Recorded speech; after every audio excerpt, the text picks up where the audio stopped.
Seorang ibu muda yang hamil masih tinggal di rumah mertua, kalau mertuanya bijak rajin taklim ya, kayak ibu Asih, insya Allah itu mantu tenang. Tapi kalau mertuanya dikit-dikit lihat kamar anak tuh, belum bangun. Nah ibu hamil kan mabok ya, bangun langsung aja bisa muntah-muntah. Makanya ibu hamil 3 bulan pertama itu dilarang langsung bangun begitu ya, makanya selalu ada crackers atau biskuit yang tanpa gula dan sebagainya di sampingnya, untuk dia pas bangun udah doa bangun tidur, kunyah-kunyah dulu baru berdiri, baru duduk ya. Itu kan memang sholat subuh kadang-kadang udah nggak sempat lagi atau nggak kuat sholat subuh yang gerakan sesungguhnya, terpaksa duduk, habis itu harus rebahan lagi. Ibu mertua lewat.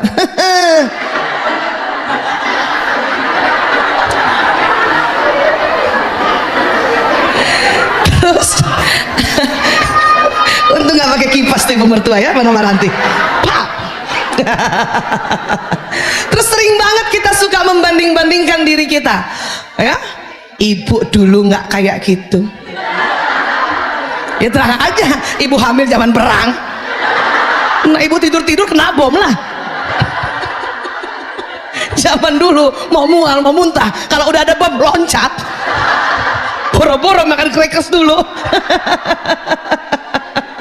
Ya, itu lagi ya. 1, tidak menjas. 2, tidak membanding-bandingkan. Bunda dulu nak, ayah dulu. Anak-anak senang cerita kisah-kisah dulu, tapi mereka nggak suka tapi kamu nak. Nah, ibu dulu nak naik mikrolet ke sekolah, anak-anak senang, hebat ya ibu ya. Sampai situ aja udah senang, masih senang tuh dia. Anak-anak senang tuh lihat ibunya punya daya juang.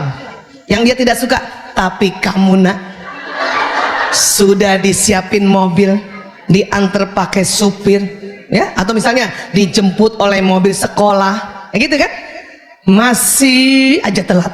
Nah, itu nggak suka dia, itu nggak suka dia, nggak suka dia. Karena pada prinsipnya kita nggak suka dibandingkan. Betul. Ibu-ibu mau dibandingkan oleh suami.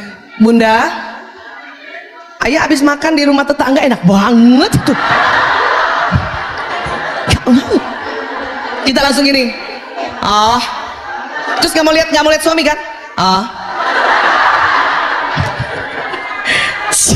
Kita yang sudah dewasa aja yang rajin taklim banget, yang seminggu 8 kali taklimnya, masih cemburu kalau digitukan, masih marah kalau dibandingkan. Bapak-bapak juga nggak mau dibandingkan. Emang bapak-bapak nggak cemburu-cemburu? Ayah, saya nih dulu nih, belum banyak belajar ya. Kata AA Agim ya, kita tuh harus senyum, sapa, salam. Besok lagi, habis dari taklimnya AA, kata AA Agim ya, itu yang ke-10 kali apa kata suami saya, kawin aja sama AA Agim. Terus saya gini, ya telat. Kenapa baru bilang sekarang kalau emang boleh?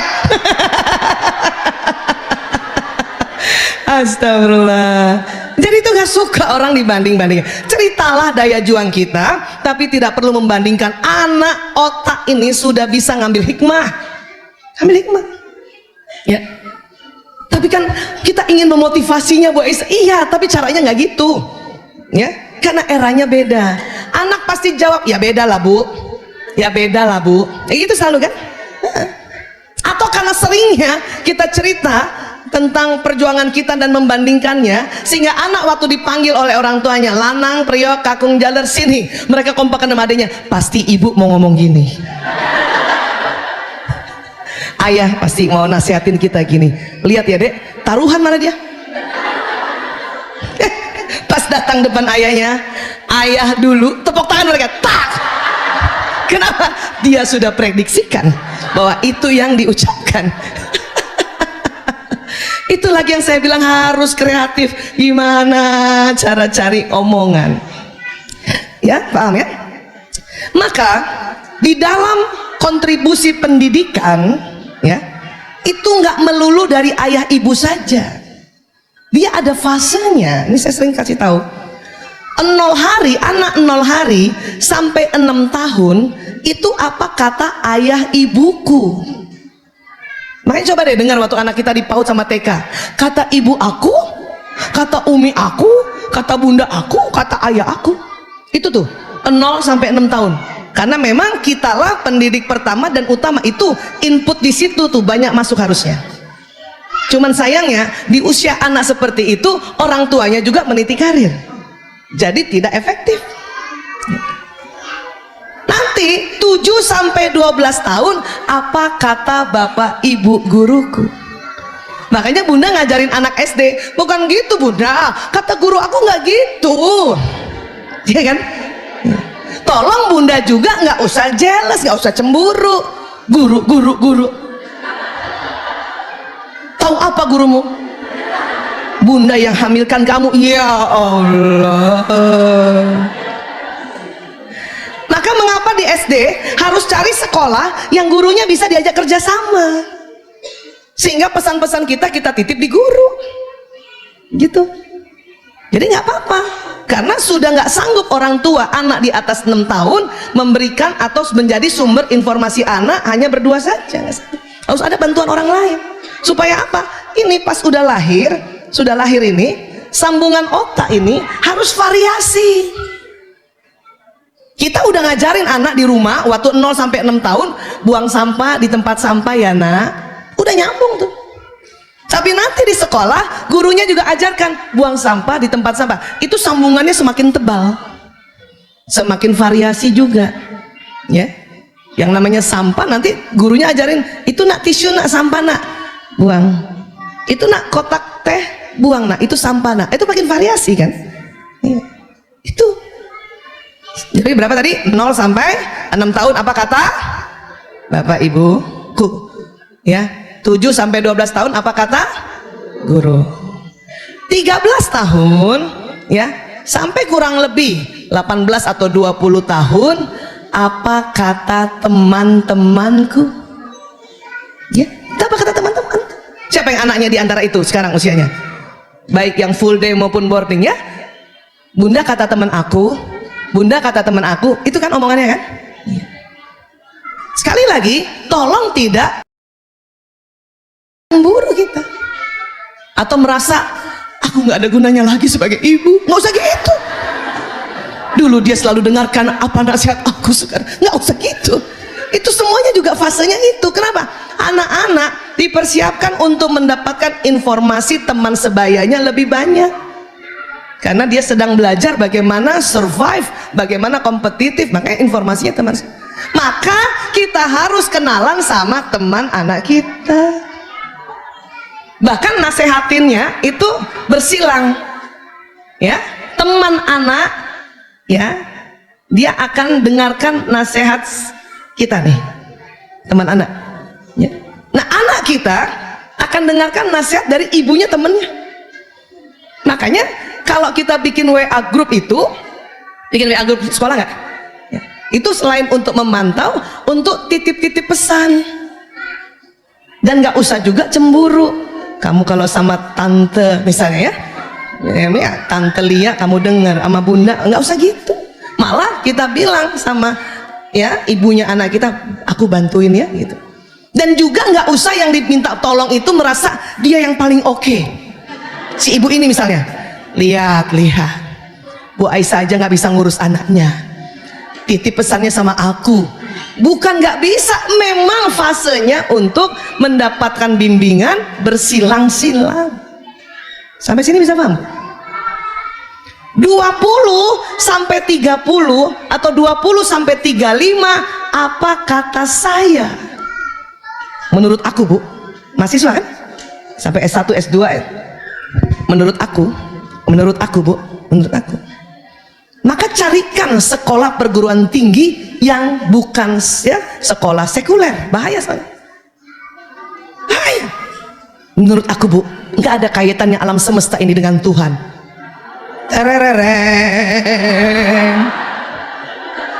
Siapa suruh ibu masukkan ke sekolah luar negeri yang emang begitu?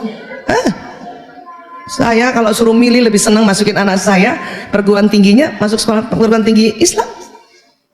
mau nggak mau itu terwarnai oleh dosennya, yang dosennya katakanlah kedokterannya ya, akan menggabungkan ilmu kedokteran tubuh dengan penciptaan Allah, penciptaan Allah, penciptaan Allah. Jadi nggak terpisah, kan sekuler terpisah. Nah nggak bisa dong terpisah. Otak ini akan rusak kalau sesuatu ciptaan Allah kemudian dijelaskan bahwa itu nggak ada kaitannya dengan Allah. Oh itu hancur otak, nolak dia ya. Jadi hati-hati. Nanti di atas 35 tahun, oh itu akan lebih dominan apa kata Allah. Kenapa? Karena sudah mau belajar kan lagi kan udah berkeluarga, pasti ikut talim juga kan. Bunda ikut talimnya kan baru kan setelah nikah, lebih banyak kan, lebih sering kan? Ya iya. Makanya nggak usah khawatir juga Bu Aisyah, anak-anak sekarang gimana caranya supaya dia patuh pada ketentuan Allah. Anak ibu umur berapa? SMP. Habis dia selalu bilang, kata teman aku, dalam hati saya tenang Bu, makanya cari sekolah Islam supaya temennya sama omongannya, sama dia bicaranya. Itu gunanya cari sekolah itu ya, sama, jadi kita tenang. Oke. Kenapa? Karena nanti pas dia nikah, dia cari taklim. Ibu sudah nikah cari taklim kan? Supaya apa coba? Kembali ke ajaran Allah lebih banyak. Terus uniknya ketemu teman-teman kita juga yang SMP, taklim juga lah sekarang. Oh. Kenapa? Gue takut. Paham tentang ini Bu? Coba ingat baik-baik. Sekarang fase anak ibu ada di mana? Ingat baik-baik. Ingat baik-baik. Bukan berarti kita biarkan tidak memberikan seakidah, nggak ajarkan ya ibadah sampai anak nanti 35, nggak gitu. Harus diajarkan sejak dalam rahim. Tetapi pengayaan otak ini kaya otak ini ya, akan diperkaya terus sambungannya. Itu ada fasenya. Jadi apa yang diucapkan orang tua, apa yang diucapkan bapak ibu guru, apa yang diucapkan oleh teman-teman, itu memperkaya sambungan otak di otak bagian akalnya yang di depan. Coba pegang dulu dahinya Bu. Nah, di belakang dahi itu adalah ya namanya lobus frontalis, tempatnya ya arahan-arahan, nasihat-nasihat, pengetahuan. Lagi Bu, ada akalnya Bu. Takut lupa. Ngerti ya Bu? Masya Allah. Bu Aisyah ya kan? Jadi anak sekarang gimana sih caranya dia, gaya dia belajar di era digital ini atau di era zaman now ini? Ya kita tinggal tambahin aja. Kan bedanya media saja kan? Ya. Oke, apa? Satu, sadari bahwa mereka menyukai format audiovisual. Bu, ngomong tanpa dibantu alat audiovisual itu lebih garing sebetulnya, ya nggak Bu? Dibanding ngomong, kita ngajarkan ada audiovisual. Saya aja yang masih kategori generasi X dan agak gaptek ya, hanya bisa menayangkan foto-foto berwarna. Kepengennya sih ya video, cuman setiap saya cari hang. Ya, tapi saya harus sadar bahwa memberikan sharing apapun harus dibantu audiovisual, karena otak senang dengan hal ini. Ya. Era sekarang itu sangat bergantung pada teknologi, sangat-sangat nggak bisa lagi. Saya mau taruh anak saya Bu Aisyah yang nggak ada TV, nggak ada laptop, nggak ada HP. Terus Bu, biarkan dia merasakan keindahan alam ini. Ibu mau taruh anak ibu di kebun. Karena ada penelitian, di dalam satu penelitian namanya Digital Moms, ada bapak-bapak kembar, ini luar negeri kan, 2 orang kembar. Satu dedi, satu ayah yang pertama ini, kembar yang pertama, bikin peraturan di rumahnya, bukan di sekolah ya, karena nggak mungkin dia. Di rumahnya non gadget, non digital, TV nggak ada, komputer nggak ada, laptop nggak ada, telepon pun nggak ada. Tapi disiapkan semua permainan. Bapak yang kedua, adik kembarnya, oh semua gadget semua. Anak lengkap, dia punya laptop, dia punya HP, dia punya komputer, setiap anak 3, masing-masing 3 nih anak. Apa yang terjadi? Dan mana yang lebih berhasil? Ternyata 3 anak ayah pertama, 3 anak ayah kedua, semuanya berhasil. Kuncinya di mana? Ternyata para ayah dan ibunya mendampingi anak-anaknya, baik yang rumah tidak ada digitalnya dengan rumah yang ada digitalnya. Berarti kuncinya apa? Pendamping. Nah, kalau sekarang ibu misalnya nggak mau pakai apa-apa terus anak nggak didampingin, ibu nggak siapin buku, ibu nggak siapin mainan-mainan yang lain, terus jadi apa, nak? Belum. Bahaya. Ya. Sama, anak semua punya digital tapi ibu nggak dampingi, itu juga kebablasan gitu. Jadi perlunya pendampingan ini. Pendampingan. Ini lagi. Paham sampai sini ya? Karena memang sekarang semua bergantung teknologi, nggak bisa. Pernah rumah ibu mati lampu lebih 6 jam? Pernah? Siapa yang pernah, Bu? Apa yang terjadi, Bu?